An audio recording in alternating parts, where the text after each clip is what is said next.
My ex-wife and her lawyer lover took everything in the divorce. All 3 houses, the cars, $8 million in assets, even custody of my grown children. "You lost," she declared with a smile. It was a smile I will never forget. "You have nothing left." And she was right. At the age of 70, I was broke, humiliated, and forgotten, left alone on the streets. But then, I went to close the old savings account belonging to my grandfather, Frederick, an account I figured had $50, tops. The bank manager went pale when he checked the records. "Sir, this account has been active and generating interest since 1948. He swiveled the screen toward me and showed me the statement. What I saw left me completely speechless. But before I get to that moment, you need to understand who I was. You need to see everything I built, everything I loved, and everything they stole from me. Because only then will you understand why what I found in that bank wasn't just money. It was divine justice. My name is Elijah, but everyone calls me Eli. I am 70 years old, and for 40 of those years, I built an empire from the ground up. I started out selling insurance door to door under the relentless Los Angeles sun, wearing a borrowed suit and shoes that were 2 sizes too big. I walked 12 miles a day, knocked on 100 doors, and heard 99 rejections. But that one single yes, that one client who trusted me was worth gold. I saved every penny for 5 years until I could open my own agency. Then came the real estate investments, back when no one was betting on certain neighborhoods. I bought properties others considered trash and polished them into jewels. By the time I turned 50, I owned 3 estates in the best areas of California. I drove a black Mercedes-Benz S-Class that shone like a mirror and had more money in the bank than my father made in his entire lifetime. But what I was most proud of wasn't the properties or the luxury cars. It was my family. Camilla and I married when I was 35. She was beautiful, with those green eyes that seemed to read your soul, and a laugh that could light up any room. We met at a business dinner. I was nervous, awkwardly trying to impress a big client when I spilled red wine all over the white tablecloth. Everyone went silent, but she laughed, a genuine, warm laugh, and said, "Finally, someone with the nerve to ruin something perfect." That night, I knew I would marry her. We had 2 children. Brianna arrived first, with her mother's eyes and my stubbornness. 3 years later, Marcus was born, quiet and observant, but with a huge heart. I watched them grow up, took them to school, and was there for every basketball game and every piano recital. I paid for top-tier universities, and I taught them the value of hard work. I showed them that money is important, but integrity is more so. When Marcus graduated as a lawyer and Brianna became a doctor, I cried with pride. My life made sense. Everything I had worked for, every sacrifice, every extra hour, had been worth it. Camilla and I celebrated 35 years of marriage. 35 years sharing the same bed, the same mornings, the same dreams. Or so I believed. Something started to change 2 years ago, so subtly that I barely noticed it at first. Small things. She started coming home late, always with the same excuse. Meetings with her lawyer about some distant aunt's inheritance paperwork. "It's complicated, Eli," she'd say while checking her phone. "Ethan says it could take months to sort out." Ethan. Her lawyer. A man of 45, perfectly slicked hair, tailored Italian suits, and a used car salesman's smile. I met him once at a dinner. He shook my hand too hard and called me friend too many times. Something about him made me uneasy. But Camilla insisted he was the best attorney in the city. The meetings grew more frequent, twice a week, then 3 times, then almost every day. She dressed up more than usual to go see him. New perfume, dresses I didn't remember buying her. When I asked, she'd laugh and say, "Oh, Eli, are you getting paranoid? Can't I just look good?" And I wanted to believe her. After 35 years together, I wanted to believe my wife wouldn't lie to me, that the love we had built was stronger than any temptation. But love sometimes blinds us, and I was completely blind. One night, I came home early. She wasn't expecting me until 9, but I closed a deal quickly and decided to surprise her with dinner at her favorite restaurant. I walked in the front door, my keys jingling against the entryway table. I heard her laugh coming from the study. That laugh I knew so well, but it sounded different, more intimate, more complicit. I crept closer and listened to her on the phone. No, he doesn't suspect a thing. He's just a silly old fool who only thinks about his business. By the time he figures it out, it will all be ours. Silence. Then that laugh again. "I love you, Ethan. Just a little more patience." The world stopped. My heart paused for an eternal second. I wanted to rush in, confront her, and scream. But something held me back. Maybe it was survival instinct, or maybe it was the fear of confirming what I had just heard. I backed away silently, left the house, and drove aimlessly for hours. The city lights blurred through the tears. I couldn't stop. 35 years of my life given to a woman who was now conspiring to steal everything from me. That night, I slept in a cheap motel. I couldn't go back home. I couldn't look her in the eyes knowing what I knew. The next day, I hired a private investigator. It cost a fortune, but I needed proof. I needed to know how long this had been going on, how deep the betrayal ran. The results came 3 weeks later. Photos of Camilla and Ethan entering hotels together, records of calls that lasted hours, emails where they planned every detail of how to take everything from me. Ethan, the brilliant lawyer, had found legal loopholes, technicalities, ways to make me look like the villain.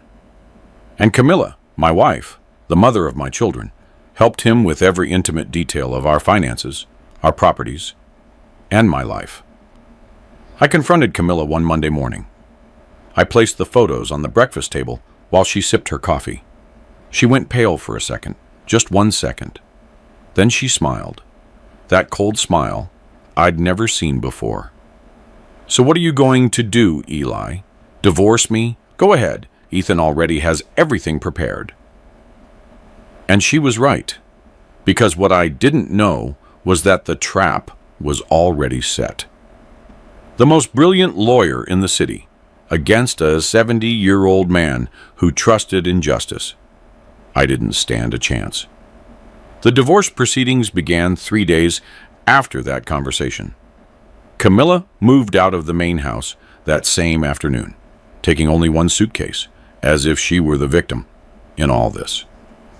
Neighbors saw her leave with tears in her eyes, playing the role of the abandoned wife to perfection. I stayed in that enormous house, surrounded by silence and the ghosts of what my family once was. The walls seemed to judge me.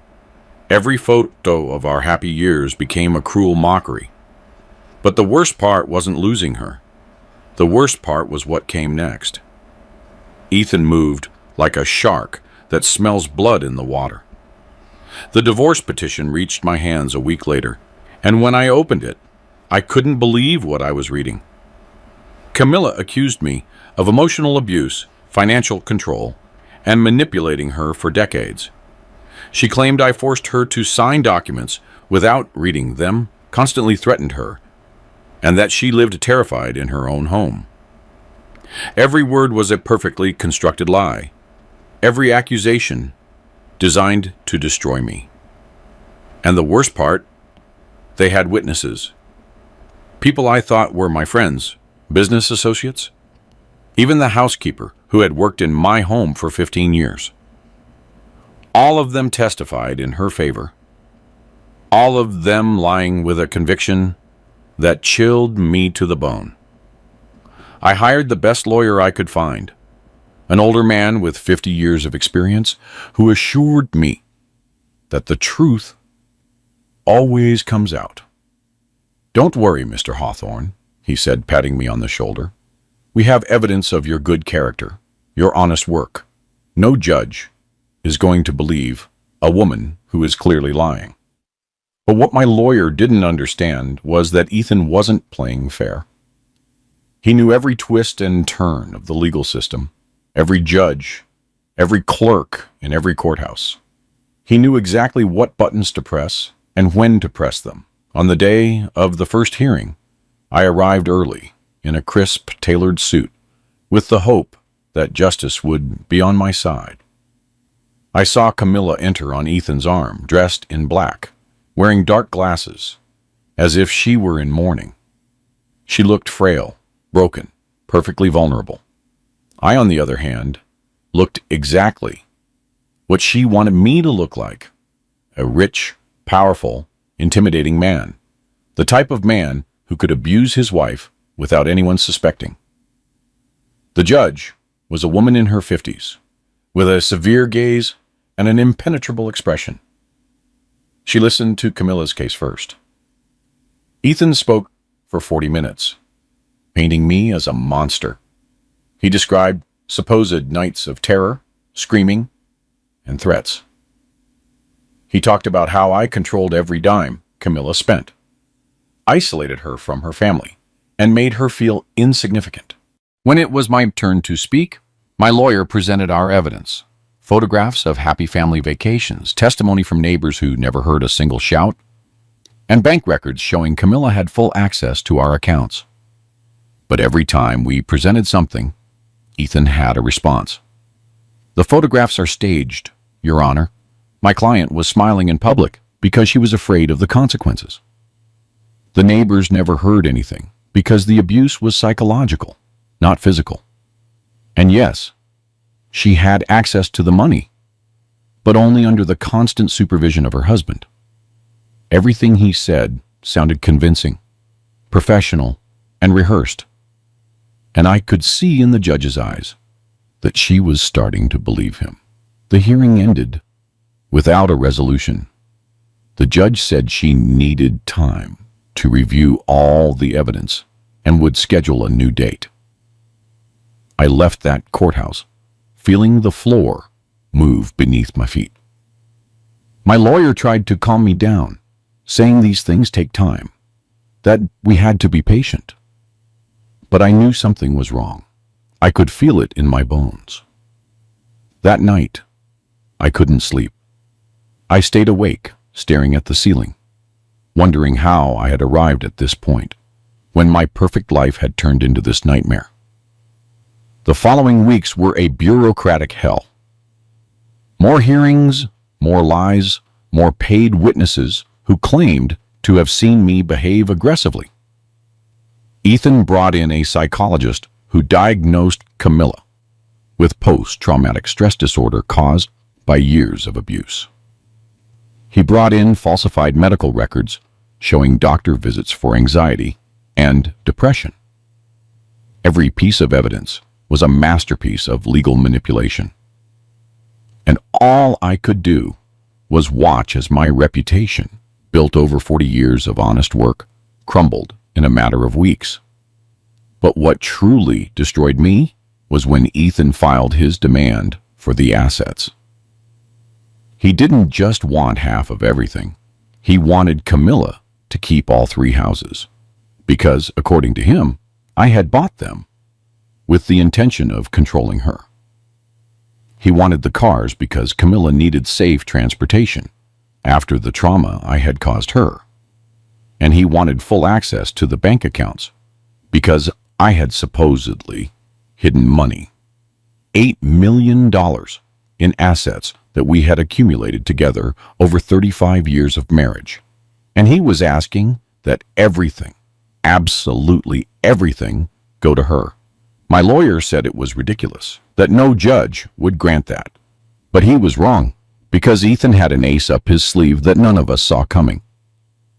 At the next hearing, he presented documents that supposedly proved I had diverted funds from my company to personal accounts, evading taxes for years. The documents looked legitimate, with my signature, with official seals, but I had never seen those papers in my life. They were perfect forgeries, so good that even my own lawyer doubted me for a moment. "Eli," he asked me privately, "is there anything you haven't told me? Because if these documents are real, we are in serious trouble." I swore to him that I had never done anything illegal in my life, that I paid my taxes religiously, that every cent of my company was registered and documented. But Ethan had done his work too well. The fake documents looked so real that the judge ordered a complete investigation of my finances. For 3 months, auditors reviewed every transaction, every receipt, every bank movement from the last 10 years. And although they found nothing illegal, the damage was already done. My reputation was destroyed. The local papers published articles about the businessman accused of fraud and abuse. Clients canceled contracts. Business partners stopped returning my calls. My name, which had once opened doors, now slammed them shut. And then came the worst of all. Brianna and Marcus, my children, my babies, sided with their mother. Camilla filled their heads with lies. She told them I had been an absent and controlling father, that she had suffered in silence for years to protect them. And they believed her. Or perhaps they didn't believe her, but money speaks louder than blood. Camilla promised them part of the inheritance if they testified in her favor. And they did. My daughter, the doctor, who studied with my money, stood up in front of the judge and said that I was emotionally distant, that I never showed her real love. My son, the lawyer who should understand how legal manipulation works, declared that he had seen signs of control throughout his childhood. Their words cut through me like knives. Every lie they uttered was a direct stab to the heart. The final hearing arrived on a gray Friday in November. The sky was covered with dark clouds, as if the universe knew what was coming. The courtroom was packed. Camilla and Ethan sat on the other side with barely contained expressions of victory. My children were in the front row, not looking at me. My lawyer was next to me, with a folder that felt terribly thin compared to the mountain of documents Ethan had presented. The judge entered, and we all stood. She sat down and opened her folder and began to read the verdict in a monotonous voice that betrayed no emotion. After reviewing all of the evidence presented, this court determines that Ms. Camilla Rourke is entitled to the entirety of the marital property due to proven emotional and financial abuse. My heart stopped. All 3 residences will be transferred to her name. I felt like I couldn't breathe. The vehicles, the bank accounts, and all assets valued at approximately $8 million will remain in her custody. My hands began to tremble. Furthermore, the custody of the minor children. But Brianna and Marcus were adults. What was she talking about? Pardon, I correct. This court recommends that the adult children maintain distance from the defendant until he completes mandatory psychological treatment. The judge continued reading, but I no longer heard words, only a constant ringing in my ears. My lawyer placed a hand on my shoulder, but I shrugged it off. I didn't want comfort. I didn't want compassion. I just wanted to wake up from this nightmare. When the judge finished reading, she struck her gavel against the table. The sound resonated in the room like a gunshot. Court is adjourned. It was over. 40 years of work, of sacrifice, of building an honest life, erased in an instant by the signature of a judge who never bothered to know the truth. I remained seated as everyone stood up. I watched Camilla walk toward the exit on Ethan's arm. Before crossing the door, she turned and looked straight into my eyes, and then she smiled. It wasn't a subtle or nervous smile.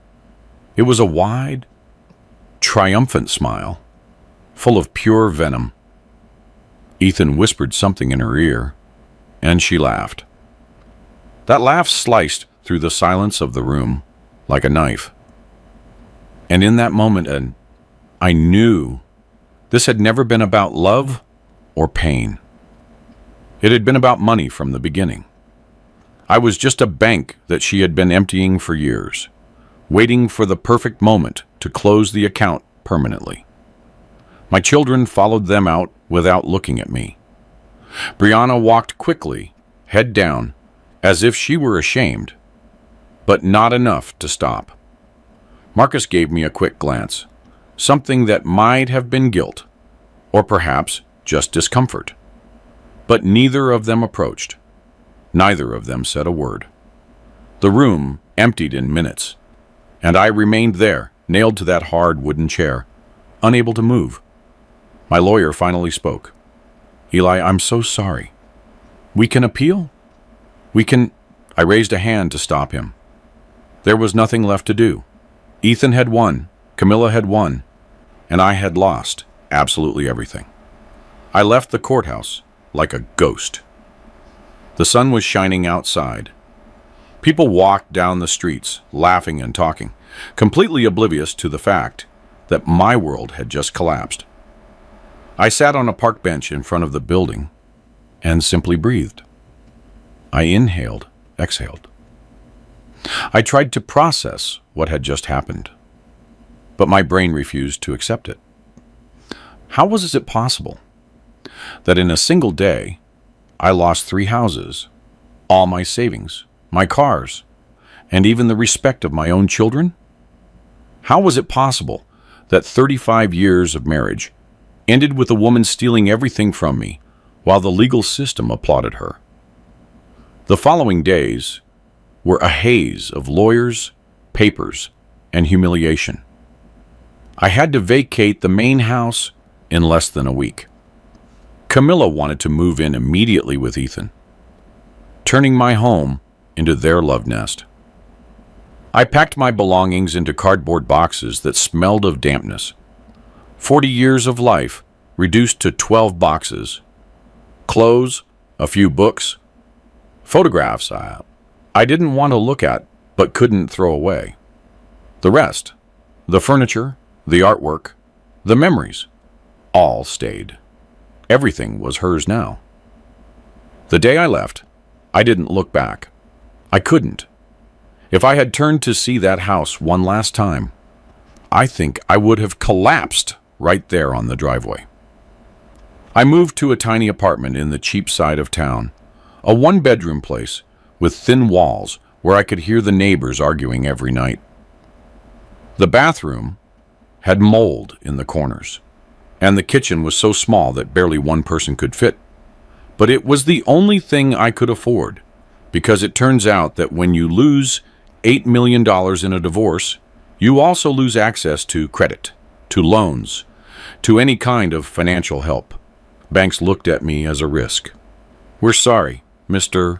Hawthorne, but given your recent legal situation, the phrase was always left unfinished. But the message was clear. I was a pariah now. My friends disappeared one by one. At first, they called, sent messages saying they regretted what had happened. But when I asked for help, when I needed work or simply someone to talk to, the excuses started. I'm too busy right now. Eli. It's not a good time. Camilla is my wife's friend. You understand the position this puts me in, right? In 2 months, my contact list was reduced to almost nothing. The people I had shared dinners, trips, and business deals with simply erased me from their lives as if I had never existed. That's how the world works when you fall. No one wants to be near the loser, because defeat might be contagious. I tried calling my children dozens of times. Brianna never answered. Her calls went straight to voicemail. I left messages at first, pleading for her to listen to me, to give me a chance to explain my side. But after 20 unanswered messages, I stopped trying. Marcus answered once, only once. His voice sounded cold, distant. Dad, Mom told us everything. How you manipulated her for years. How you made her believe she was nothing without you. I need time to process this. I told him it was all a lie, that his mother and Ethan had orchestrated everything. He sighed. That's exactly what a manipulator would say. And he hung up. He didn't answer my calls again. The nights were the worst. I sat in that miserable apartment with the sound of police sirens in the distance and neighbors fighting through the walls, wondering how I had gotten here. At 70 years old, after a lifetime of hard work and correct decisions, I was completely alone. No family, no friends, no money, no purpose. There were nights when I considered just giving up, stopping the fight, accepting that this was my life now, and that there was no way to change it. But something inside me, a last vestige of pride or perhaps simple stubbornness, refused to surrender completely. I looked for work, but no one wanted to hire a 70-year-old man with a recent legal scandal. You're overqualified. We're looking for someone younger. Your personal situation is complicated. Translation: you're old, problematic, and a risk. I ended up taking odd jobs, minor repairs for neighbors, moving furniture. Once, I spent an entire weekend painting a house for $200. I, who had managed million-dollar contracts, was now earning pennies doing manual labor that wrecked my back and knees.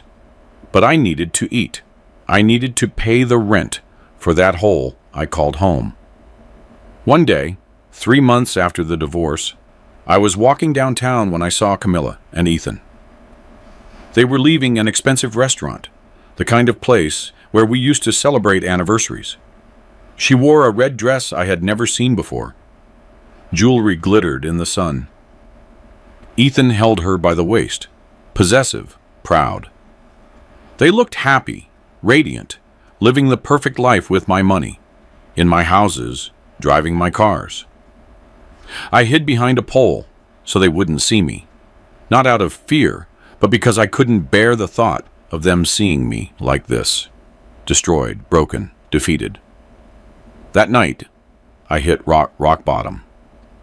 I sat on the floor of my apartment, surrounded by bills I couldn't pay, and cried. I cried like I hadn't cried since I was a child. Tears of rage, of powerlessness, of pure despair. Why had I worked so hard? To end up like this, alone and ruined, while the people who betrayed me enjoyed the fruits of my labor? It wasn't fair. None of this was fair. But justice, I learned that night, it is not something the world owes you. It's something you have to fight to achieve. The next day, while organizing the few belongings I had left, I found an old box buried at the bottom of the closet. It belonged to my grandfather, Frederick. He had died when I was 20, but before he left, he had given me a few things: old papers, yellowed photographs, and a notebook where he wrote down his thoughts. I opened the box for the first time in decades, and the smell of old paper hit me. There was a photograph of him and my grandmother on their wedding day. They looked so young, so full of hope. And beneath the photograph, I found something I had completely forgotten. A small, faded green bank passbook with corners curled by time. I opened it curiously. It was a savings account from the First National Trust that my grandfather had opened in 1948. I looked at the numbers written by hand in faded blue ink. The last recorded deposit was $50 in 1952. After that, nothing. The account had been forgotten for over 70 years. It was probably closed or inactive. But something clicked in my head, a tiny spark of curiosity amid all my despair. What if the account still existed? What if there was something in there, even if it was just those $50? It wasn't much. But in my current situation, $50 meant food for a week. I decided to go to the bank the next day. I had nothing to lose. The First National Trust still existed, though it was now part of a larger chain. The nearest branch was 40 minutes away by bus. I put on my only suit, the same one I had worn to the trial, now wrinkled and with a coffee stain I could never quite remove. I took the passbook and left early in the morning. The bus ride was long and filled with people going to jobs they hated. I arrived at the bank at 9 in the morning. It was a modern building, all glass and steel, very different from the old branches I remembered from my youth. I walked in with the passbook tightly held in my sweaty hand. The receptionist looked at me with that professional smile they give you when they assume you're not important. "How can I help you?" I showed her the passbook. "I need to verify if this account still exists." She took it, frowned at the date, and asked me to wait. I sat in one of those uncomfortable chairs in the waiting room, surrounded by people conducting important business while I chased a ghost from 1948. 20 minutes passed, then 30. I started to think I had made a mistake, that this was a waste of time. But then an older man appeared, about 60 years old, with thick glasses and a gray suit. "Mr. Hawthorne?" I stood up. "Yes." "I'm Joseph, the manager of this branch. Could you please accompany me to my office?" There was something in his tone that made me nervous. He didn't sound like someone about to tell me the account was closed. He sounded like someone who had just seen something he didn't expect. We walked in silence down a marble-floored hallway to his office. He closed the door behind us and gestured for me to sit. He sat down in front of his computer and started typing. His face was pale. "Mr. Hawthorne," he said without looking at me, "do you have any identification that proves your relationship with Frederick Hawthorne?" I pulled out my ID. My last name was Hawthorne. Frederick had been my paternal grandfather. Joseph checked my documents, then looked back at the screen. He took a deep breath. "Sir, this account exists. It is active and has been generating compound interest since 1948. The world stopped. "What?" My voice came out as a whisper. Joseph swiveled the screen toward me, and then I saw it, the account balance. My eyes scanned the numbers once, twice, 3 times, unable to process them. It couldn't be real. It simply couldn't be real. $127 million. The room began to spin. I felt like I couldn't breathe. That can't be right. My voice trembled. Joseph nodded slowly. "I verified it 3 times. Your grandfather deposited $50 in 1948. The account was never closed. It has been accumulating interest for 77 years. With the bank's original interest rate and changes in policies over the decades, the amount has grown exponentially." I couldn't speak. I couldn't think. $127 million. An forgotten account, a piece of green paper that had been stored in a box for decades while I struggled, worked it, and built an empire from scratch. And all that time, this fortune had been silently waiting for me. "There's something else," Joseph said. He got up and went to an antique filing cabinet in the corner of his office. He pulled out a yellowed folder and extracted a sealed envelope from it. "This was attached to the account, specific instructions from your grandfather. It was to be given to the beneficiary when they accessed the account for the first time." I took the envelope with trembling hands. It was sealed with old red wax, the kind no one uses anymore. My name was written on the front in my grandfather's elegant handwriting. Elijah Hawthorne. To be opened when you need it most. I broke the seal. Inside was a letter written on fine paper. The letters penned in ink that had faded, but was still legible. I began to read, and the tears started to fall before I could stop them. "My dear Elijah, if you are reading this, it means you found what I left for you. And if you found it, it means you need it. I know what it's like to be betrayed by those you trust. It happened to me with my business partner in 1945.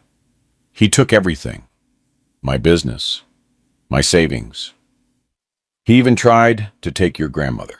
The pain of that betrayal almost destroyed me, but I learned something important. Bad men can take everything they see, but they can never take what they don't know exists." The letter continued. "I opened this account in secret in 1948 with the last $50 I had left. It was all I had in the world, but I didn't open it for myself. I opened it for you, for the grandson who hadn't been born yet, but whom I knew would come someday. I knew that time and interest would do their work. I knew that someday, when you needed it most, this account would be here waiting for you. Because true wealth is not what you show to the world. It is what you guard in silence for the dark times. Elijah, if you are reading this in a moment of pain, I want you to know something. Betrayal hurts because we love deeply. But that same love that makes us vulnerable also makes us strong. Do not let bitterness consume you. Use this money not to seek revenge, but to rebuild yourself. Use your pain as fuel, not as poison. And always remember, the ones who betrayed you have already lost, because they lost a man of honor. And that is something no amount of money can buy." The letter ended with a line that broke me completely. "Be the man I know you can be. Be the man I could no longer be. I love you even before I met you. Your grandfather, Frederick." I folded the letter and pressed it against my chest, sobbing. Joseph had the decency to look away, giving me a moment of privacy in my emotional breakdown. My grandfather had foreseen everything, as if he knew that one day I would be betrayed, as if he had seen the future and left this lifeboat waiting for me at the exact moment I would need it. Joseph waited until I composed myself. He offered me a tissue and a glass of water.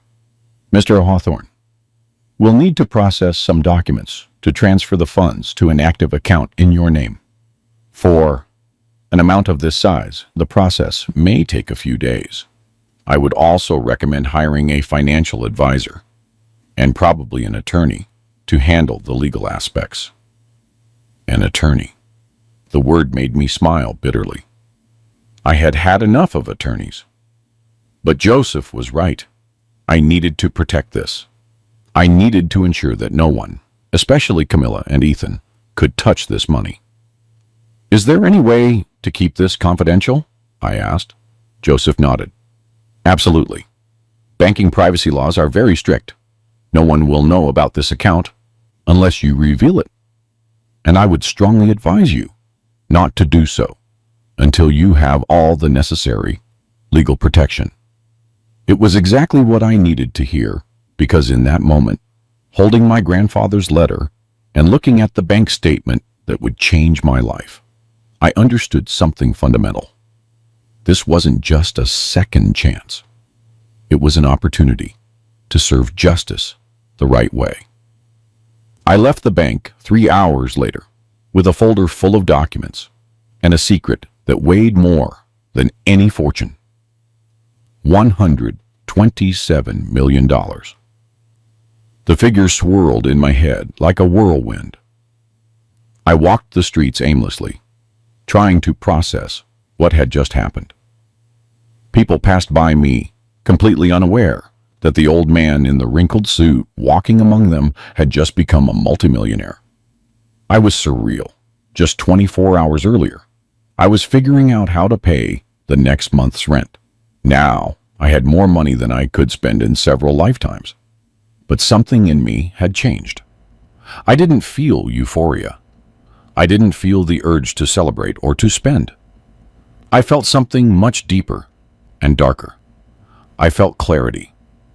For the first time in months, my mind was completely clear. And in that clarity, I understood exactly what I had to do. Camilla and Ethan had taken everything from me because they thought I had nothing left to lose. They were wrong.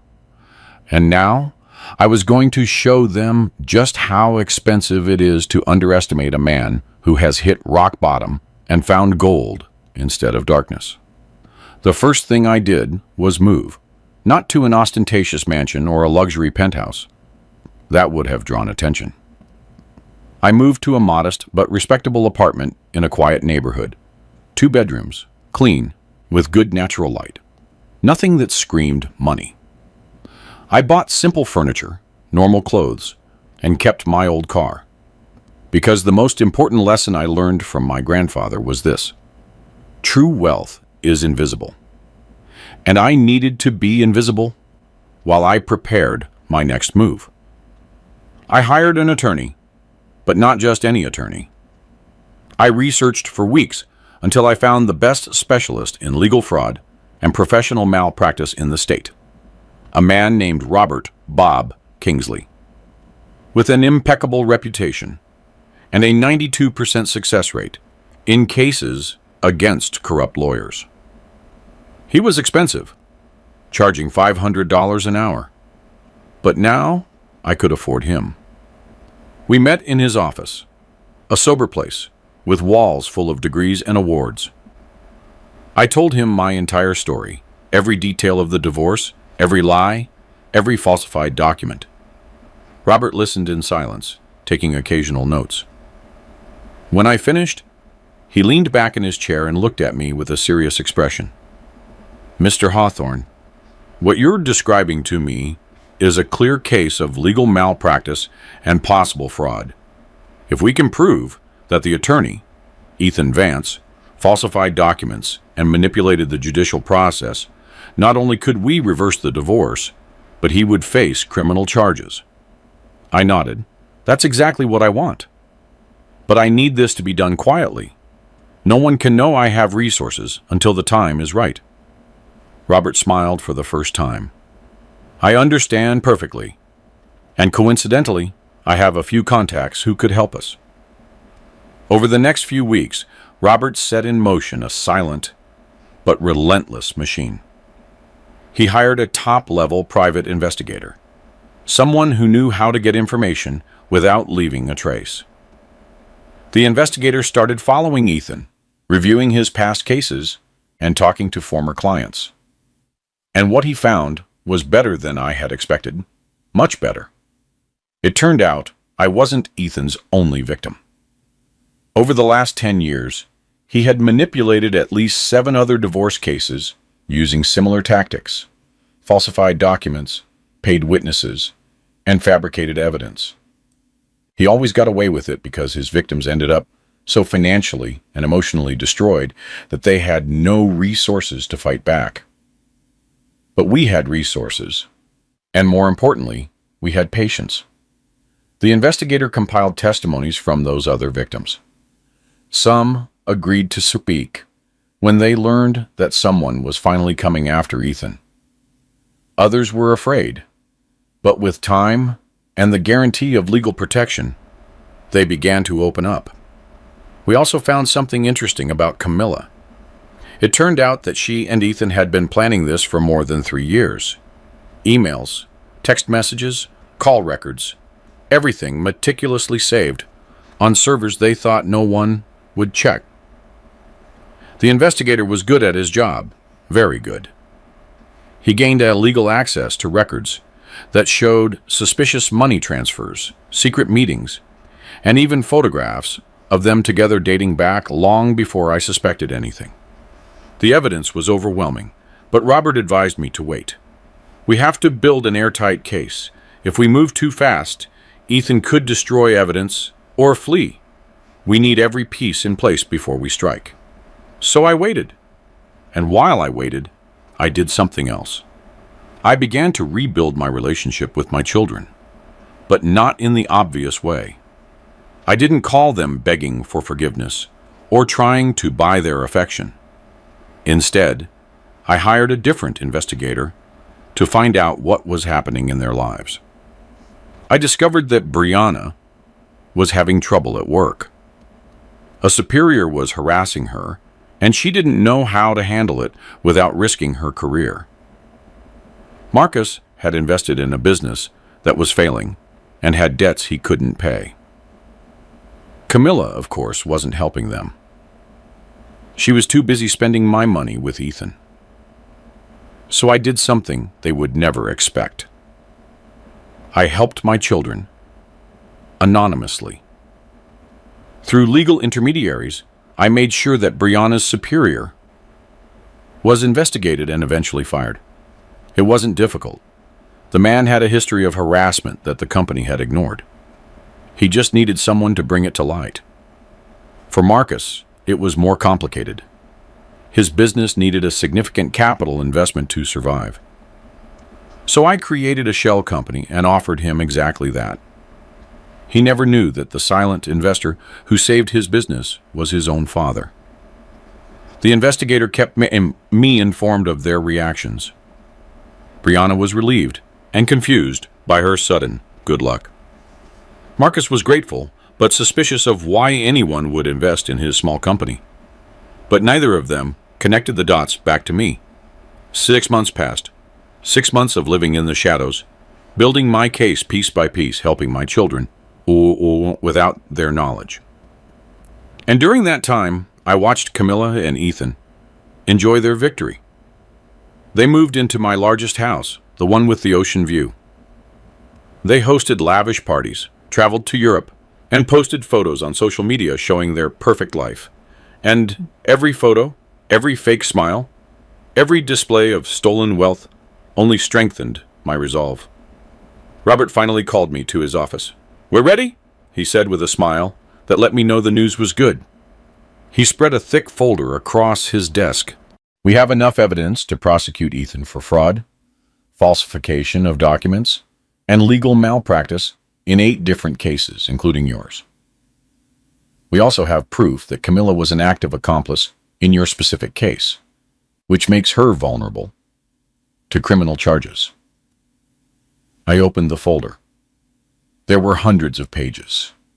Emails where Ethan and Camilla planned every detail of how to destroy me, to testimonies from witnesses admitting they had been paid to lie, forensic analyses of the documents Ethan had presented as evidence, showing the signatures had been forged. "What's next?" I asked. Robert leaned back in his chair.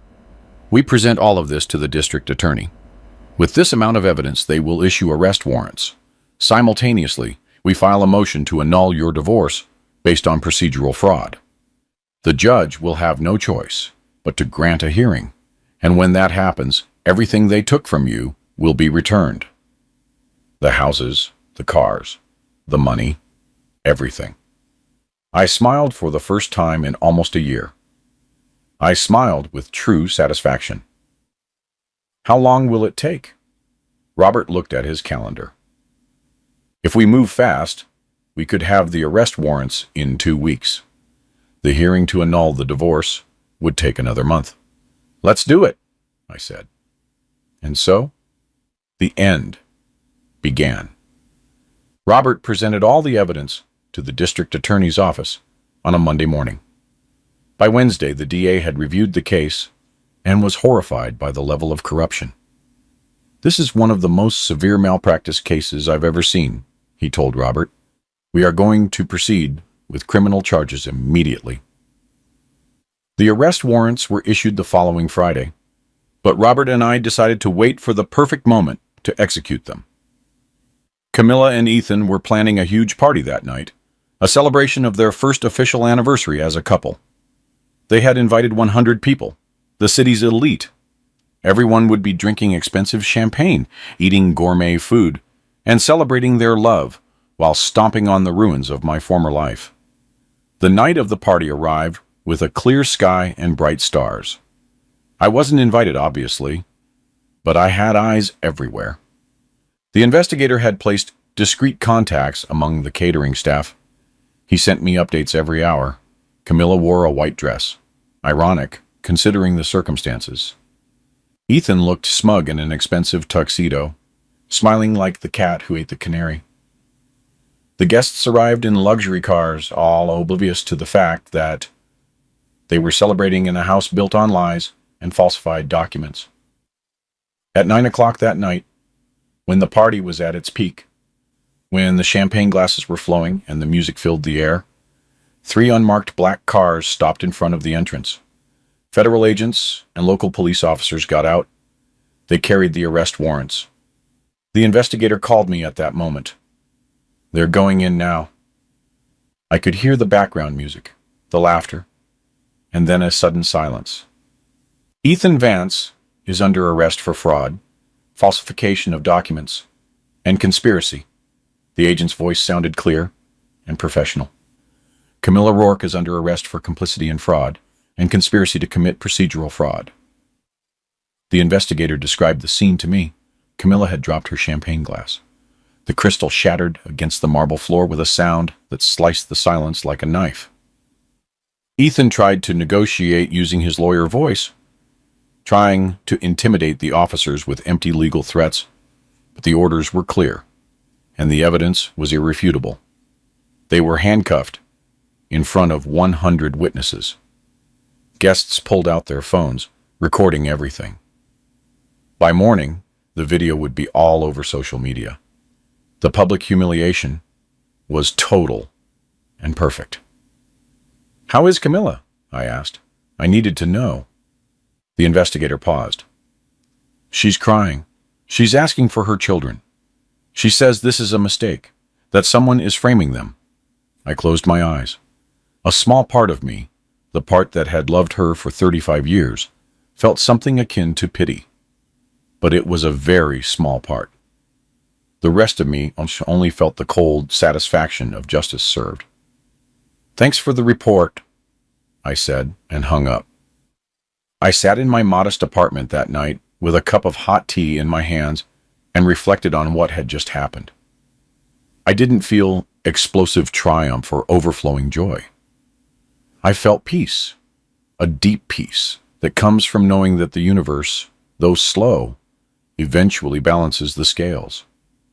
My grandfather was right. The ones who betrayed me had already lost, long before they were arrested, because they lost their integrity, their humanity, their ability to look at themselves in the mirror without shame. The next day, the newspapers exploded with the news. Prominent attorney arrested for mass fraud. The articles detailed years of legal manipulation, destroyed victims, and ruined lives. My case was mentioned as one of the most atrocious. Online comments were brutal. The people who once admired Ethan now despised him. Camilla was described as his calculating accomplice. The same people who had attended their party were now posting messages of indignation, conveniently forgetting they had been drinking champagne in a house bought with stolen money. Robert called me that afternoon. "The hearing to annul the divorce is scheduled for 3 weeks from now." With the arrests and all the evidence we have, it's virtually a done deal. You'll get everything back. I thanked him for his work and hung up. But recovering my material possessions wasn't my priority. There was something much more important I needed to recover: my children. That night, Brianna called me. It was the first time I had heard her voice in almost a year. She was crying. "Dad, I saw the news. I didn't know. Mom told us so many things, and we believed her." Her voice broke. I didn't interrupt her. I let her cry. I let her process. I let her feel the weight of what she had done. When she finally calmed down, I spoke softly. "Brianna, your mother manipulated you just like she manipulated me. I don't blame you. You were her children, and you wanted to believe her. I would have done the same thing in your place." She sobbed louder. "We were so cruel to you. We turned our backs on you when you needed us most. How can you forgive us?" I closed my eyes. Because I love you, and real love forgives, even when it hurts. But I need you to understand something. Forgiveness doesn't mean everything goes back to the way it was before. We'll have to rebuild our relationship from scratch, and that will take time. Marcus called me an hour later. His tone was different from Brianna's. There was shame, but also something else. Respect. "Dad, the investor who saved my business? That was you, wasn't it?" I didn't answer directly. "Does it matter who it was?" He paused for a long time. "Yes, because it means that even when we turned our backs on you, when we abandoned you at your worst moment, you kept taking care of us. Not because you expected anything in return, but because that's what real fathers do." His voice broke. "I'm sorry, Dad. God, I am so sorry. I told them both that we would see each other soon, that we would talk about everything calmly, but that now I needed time to process my own healing." They understood, or at least they said they understood. Time would show if they truly did. The hearing to annul the divorce arrived faster than expected. The courtroom was the same one where I had lost everything a year ago, but this time I was different. I walked in with my head held high, wearing a new, well-pressed suit, with Robert at my side, carrying 3 thick folders of evidence. The judge was different, an older woman with a wise gaze, who reviewed the case with meticulous care. Camilla and Ethan were not present. They were still in jail, awaiting trial. Their defense attorneys looked defeated before the hearing even began. They knew they had no case. Robert presented all the evidence: the falsified documents with forensic analyses, the testimonies of witnesses admitting they had been paid to lie, the emails where Camilla and Ethan planned every detail, and Ethan's previous victims testifying about identical tactics. The judge listened to everything in silence, her expression growing sterner with each piece of evidence. When Robert finished, the judge removed her glasses and looked directly at us. In my 30 years as a judge, I have rarely seen a case of procedural fraud so blatant and calculated. What was done to Mr. Elijah Hawthorne was not just an unfair divorce. It was a systematic robbery, orchestrated through the manipulation of the legal system. She paused, letting her words resonate. This court annuls the divorce in its entirety. All marital property, assets, and custody agreements are declared null and void. Furthermore, I order a complete investigation into the judge who presided over the original case for possible complicity or gross negligence. The gavel struck the table. The sound was different this time. It was not the sound of my world collapsing. It was the sound of justice. Finally being served.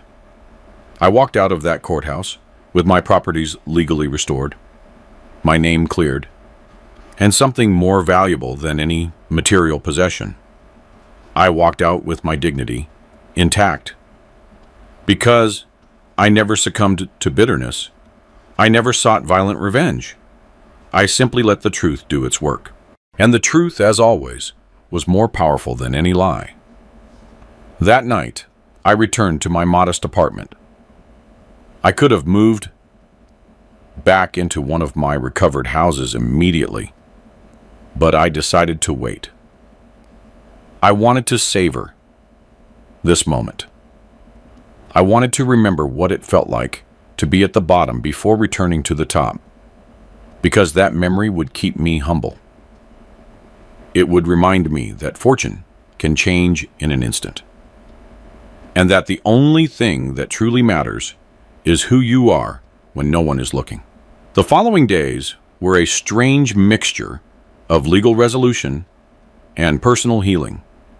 The 3 houses were returned to my name.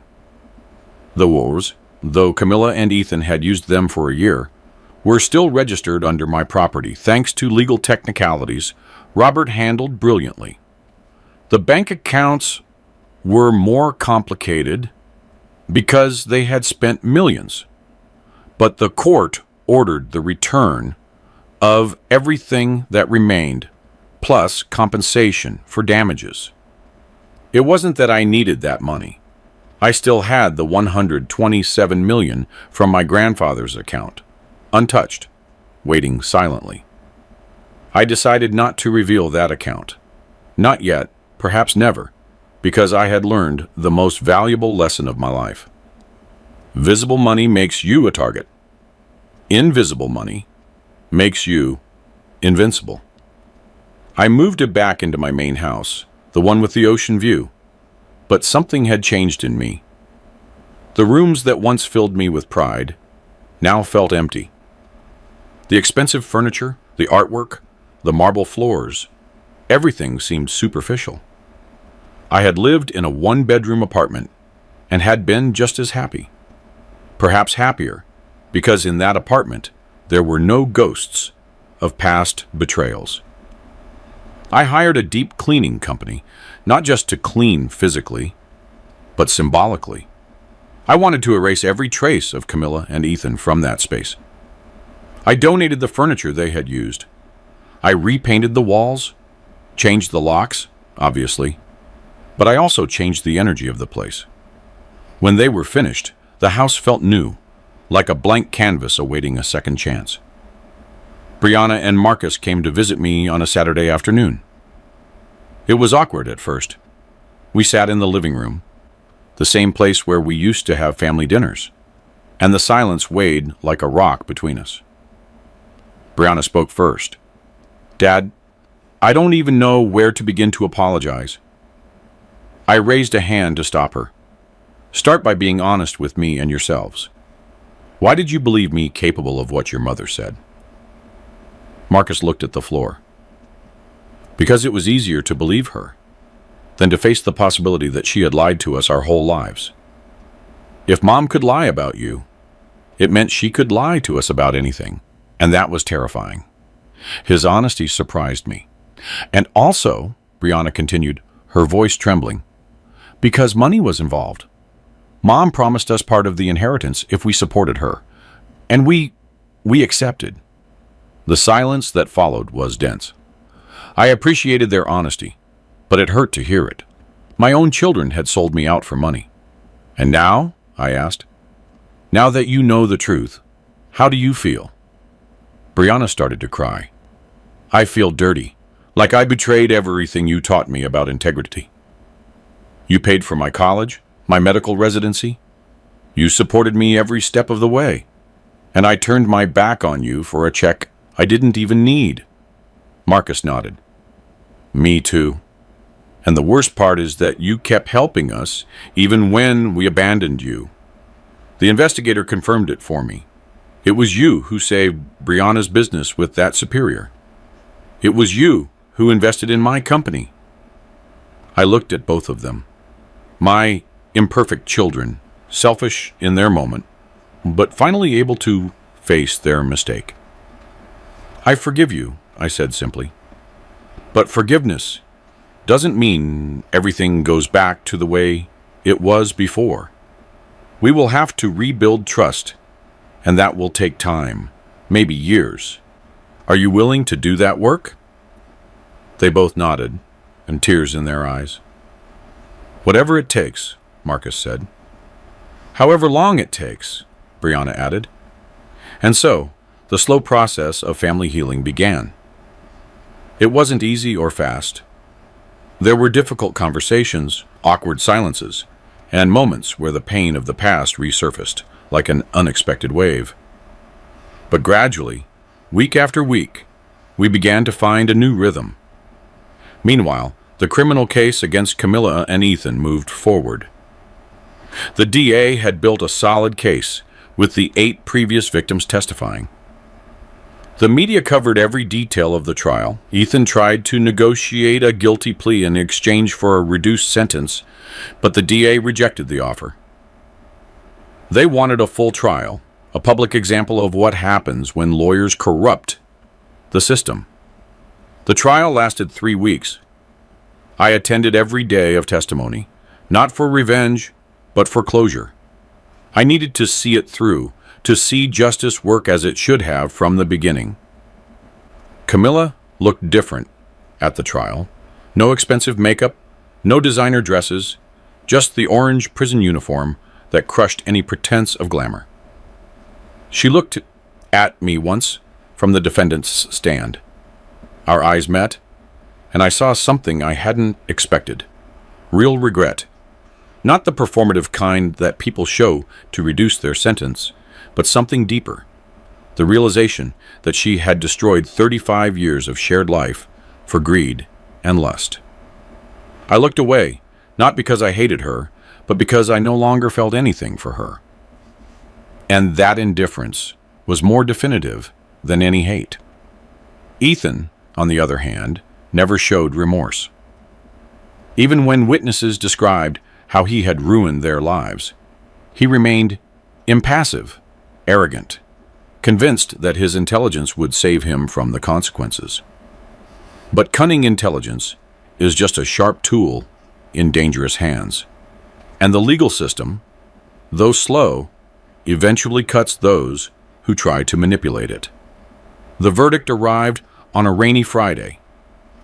The jury deliberated for only 4 hours. Guilty on all counts. Ethan was sentenced to 20 years in prison without possibility of parole for the first 10. Camilla received 8 years for complicity. When the judge read the sentences, Ethan finally lost his composure.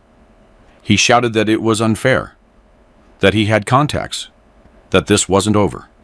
Guards had to forcibly remove him while he continued screaming empty threats. I left the courthouse that day and breathed the fresh afternoon air. The rain had stopped, and the sun was beginning to appear through the clouds. Symbolic, I thought. Robert waited for me on the steps. "Justice served," he said with a satisfied smile. "Justice served," I repeated. But I knew that the real justice hadn't been the prison sentence. It had been the process of keeping my integrity intact while the world collapsed around me. That was the real victory. With the criminal case closed and my properties restored, I finally had time to think about the future. What does a 70-year-old man do with $127 million and a second chance at life? I could have traveled the world, bought more properties, and lived in excessive luxury, but none of that called to me. Instead, I remembered my grandfather's words in his letter. "Use this money not to seek revenge, but to rebuild yourself." I had accomplished the first part. Now it was time for the second. I decided to create a foundation. I named it the Frederick Hawthorne Foundation in honor of the man who had foreseen my downfall and planted the seed of my salvation 77 years earlier. The foundation's mission was simple but powerful: to help victims of fraudulent divorce and legal malpractice, to provide free legal resources to people who couldn't afford high-quality attorneys, to create a support system for those who had been destroyed by the very system that was supposed to protect them. I invested $20 million initially in the foundation. I hired the best attorneys, investigators, and social workers. We opened offices in 5 major cities. In the first year, we helped 43 people overturn fraudulent divorces or prosecute corrupt lawyers. Every case won was a small victory against systemic injustice, and every person helped was a reminder of why I had survived my own nightmare, not to accumulate wealth, but to use that wealth as a tool for real change. The foundation grew faster than I had anticipated. The stories of people destroyed by unscrupulous lawyers were countless.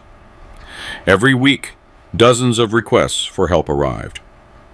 Mothers who had lost their children due to false accusations, fathers financially ruined by manipulated divorces, and elderly people stripped of their life savings by corrupt legal guardians.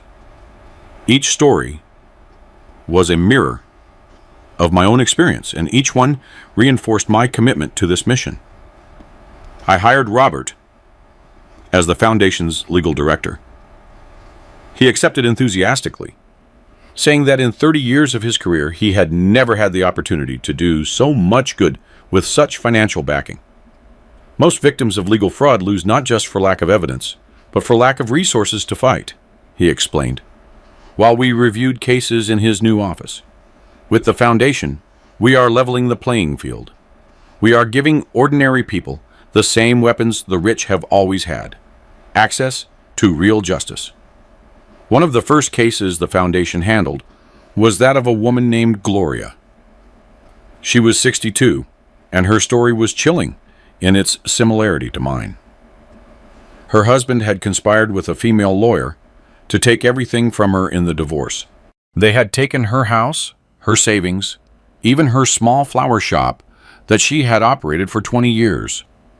When she came to our offices, she looked defeated, with the vacant gaze of someone who had lost hope. Robert and his team reviewed her case and found the same tactics Ethan had used on me: falsified documents, paid witnesses, and procedural manipulation. It took 6 months, but we won her case. The divorce judgment was annulled, her properties restored, and the corrupt lawyer faced criminal charges. The day Gloria got the keys back to her shop, she came to the foundation with a bouquet of fresh flowers. Tears were in her eyes as she handed them to me. "Mr. Hawthorne, you gave me back my life. Not just my shop or my house. You gave me back my faith that there are still good people in the world." I had tears in my eyes too. "Gloria, I only did for you what someone did for me 77 years ago. I'm paying forward a debt to my grandfather." And stories like Gloria's multiplied. Every successful case brought more attention to the foundation. The media began covering our work. Newspapers wrote articles about the avenging angel of unjust divorces. Television programs invited me for interviews. At first, I rejected all of the invitations. I wasn't looking for fame or recognition, but Robert convinced me to accept a few. "Your story has power," he told me. "If you share it, you'll inspire more victims to seek help and put pressure on the legal system to reform." He was right. I accepted an interview on a national news program. The journalist, a serious woman in her 40s, asked me how I felt about Camilla and Ethan now that they were in prison. "I don't feel satisfaction in seeing them incarcerated," I answered honestly. "I feel relief that they can't harm more people, and I feel sadness for the waste of human potential. Ethan could have been a great lawyer helping people. Camilla could have been the faithful partner, but they chose the easy path of greed, and now they pay the price." The interview went viral. Millions of people watched and shared it. The comments were overwhelmingly positive. People sharing their own stories of betrayal and divorce, others praising my measured response and lack of bitterness. Some critics said I should be angrier, more vengeful. But I had learned something crucial during my year in hell. Bitterness is a poison you take yourself, hoping it will kill your enemy. And I refused to poison myself. The media exposure brought something unexpected: letters. Hundreds of letters from people thanking my work, sharing their stories, and offering donations to the foundation. One particular letter touched my heart. It was from a woman in her 70s who had lost everything in a fraudulent divorce 30 years earlier. "I could never recover," she wrote in shaky handwriting, "but knowing that you are helping others gives me peace. It makes me feel that my suffering was not completely in vain if it inspired someone like you to create this foundation." I replied personally, thanking her for sharing her story and offering support if she still needed it. While the foundation flourished, my relationship with Brianna and Marcus also healed slowly. We started with weekly dinners, careful conversations where we rebuilt trust word by word. Marcus brought his wife, a kind woman who hadn't been present during the divorce, and treated me without the weight of guilt.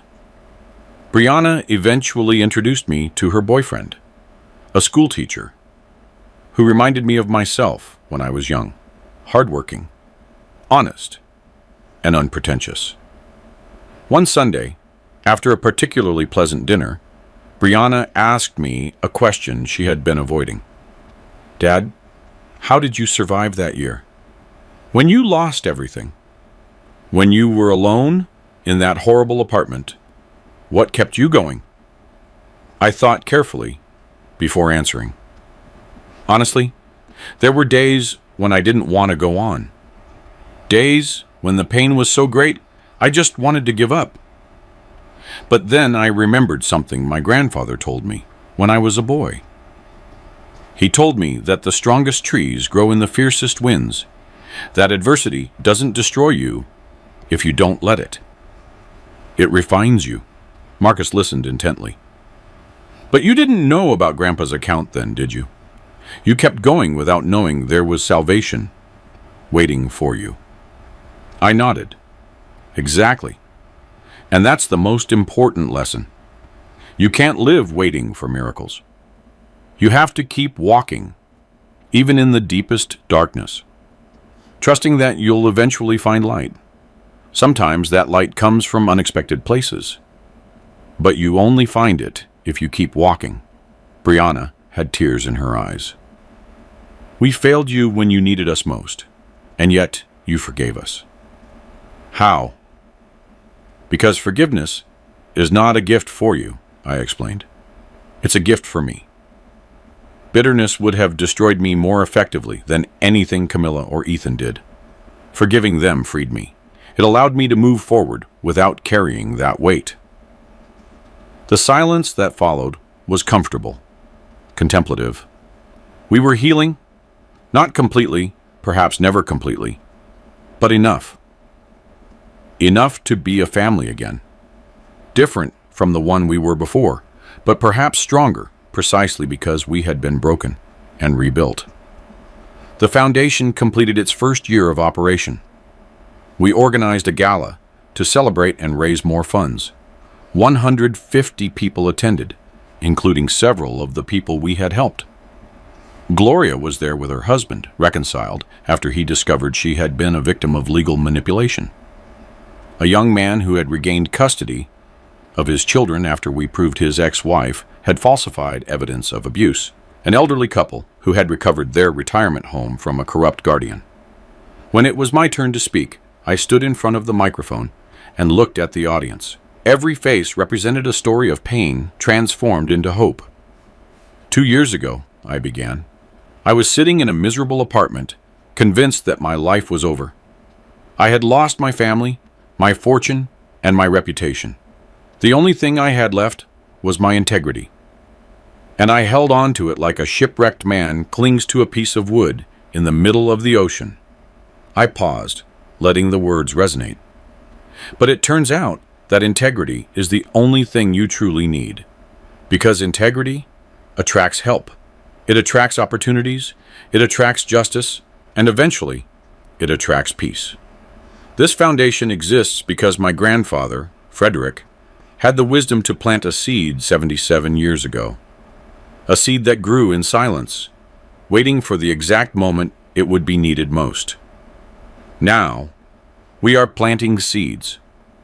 Every person we help, every case we win, every life we rebuild is a seed that will grow and flourish in ways we cannot predict. And that, I concluded with an emotional voice, is the true legacy. Not the money we leave behind, but the lives we touch. The applause was deafening and sincere. People stood up. Some were crying. Others smiled with that smile that comes from finding hope where there was only despair. As I stepped off the stage, Brianna and Marcus were waiting for me. They hugged me together, something they hadn't done since they were small children. "We're proud of you, Dad," Brianna whispered. And in that moment, I felt that I had finally come full circle. I had lost everything and recovered it. But more importantly, I had gained something I never had before: true purpose. The following months brought more changes. The foundation opened offices in 10 more cities. We established a training program for young lawyers who wanted to specialize in defending victims of legal fraud. We created a 24-hour crisis hotline for people in distress, and we began lobbying for legislative reforms that would make it harder for corrupt lawyers to manipulate the system. It was exhausting work, but deeply satisfying. Every day, I woke up with a clear purpose. I was no longer building wealth for vanity or security. I was building something that transcended my own life. One day, I received an unexpected letter. It was from Camilla. It was handwritten on prison paper, the handwriting shaky but legible. "Eli," she began unceremoniously, "I know I don't deserve your time or your attention. I know what I did was unforgivable, but I need you to know something. In these past 2 years in prison, I've had a lot of time to think, to really see who I became and how I destroyed the one good thing in my life: our marriage." I continued reading with a mix of curiosity and caution. "I'm not seeking your forgiveness. I don't deserve it, and I don't expect it. But I want you to know that I am sorry. I'm sorry I betrayed you. I'm sorry I poisoned our children against you. I'm sorry I wasted 35 years of real love for an empty fantasy with a man who only used me." The letter continued. "I've seen the news about your foundation, about how you are helping people the way I should have been, victims instead of perpetrators. And it fills me with shame, but also something akin to pride. Because even after everything I did to you, you are still the honorable man you always were. And that makes me face how much I lost by letting you go." It ended with a simple line: "I hope you find the peace I never deserved. Camilla." I folded the letter slowly. I felt neither rage nor triumph. I felt something more complex: sadness for the waste of a life that could have been different, but also gratitude that she finally saw the truth, even if it was too late. I didn't reply to the letter, not because I was cruel, but because there was nothing to say. Some things simply end, and adding more words doesn't change that. But I kept the letter, not as a trophy, but as a reminder that even the people who hurt us the most are human, capable of repentance, even if that repentance comes late. That night, I sat in the study of my house, the same room where years ago I had listened to Camilla conspire on the phone with Ethan. But now, the space felt different. I had replaced the dark furniture with lighter pieces. The walls that once showcased my business success now displayed photographs of the foundation. People smiling after getting their lives back. Young lawyers graduating from our training program, and families reunited after years of forced separation. I opened my desk drawer and pulled out my grandfather Frederick's original letter. I had read it hundreds of times, but each reading revealed new layers of wisdom. Bad men can take everything they see, but they can never take what they don't know exists. I smiled, remembering those words. My grandfather wasn't just referring to the hidden money. He was referring to inner strength, integrity, and the ability to stay true to your principles, even when the world conspires against you. Those were the true, invisible riches. I thought about everything that had happened in the past 3 years. The devastating betrayal, the total loss, the miraculous discovery, and the slow rebuilding. And I realized something profound. If I could go back and prevent all the pain, would I? The answer surprised me. No, I wouldn't. Because that pain transformed me from a successful but superficial man into someone with real purpose. It taught me empathy I never had when my life was easy. It showed me who I really was when everything external was taken away. And that lesson was worth more than any amount of money. My phone rang, interrupting my thoughts. It was Robert. Eli, I have news. The governor just signed the reform bill we were pushing. From now on, all divorces with assets over $1 million require independent review by a panel of judges. And any lawyer accused of procedural manipulation will face automatic investigation by the Bar Association. It was a huge victory. Years of lobbying, testimonies, and public pressure had finally paid off. Robert, this is incredible. How many lives do you think this law will save? He paused thoughtfully. Impossible to say, but every life it saves is a life that won't have to go through what you went through, and that makes it invaluable. That night, I hosted a small dinner at my house. Brianna, Marcus, their partners, and a few key members of the foundation team. We cooked together, something we had never done when I was rich and successful. Before, we had chefs and staff. Now we had laughter in the kitchen as Brianna burned the onions and Marcus tried to save the sauce. It was chaotic and perfect. During dinner, I raised my glass. I wanted to make a toast to my grandfather, Frederick, who had the wisdom to plant a seed he wouldn't live to see grow. To the brave people who share their stories of pain to help others. To my children, who had the courage to admit their mistakes and work to make amends. And to all of us, for choosing every day to be better than we were yesterday. The glasses clinked with that crystalline sound that marks important moments. And as I looked at the faces around the table, I realized that this was true wealth. Not the 127 million in the bank, not the houses or the cars, but these human connections, rebuilt after being broken, stronger precisely because they had survived the fracture. After dinner, when everyone had left, I walked out to the ocean view terrace. The moon shone over the water, creating a silver path to the horizon. The salty air filled my lungs. I was 73 years old. I had lived several lives in one.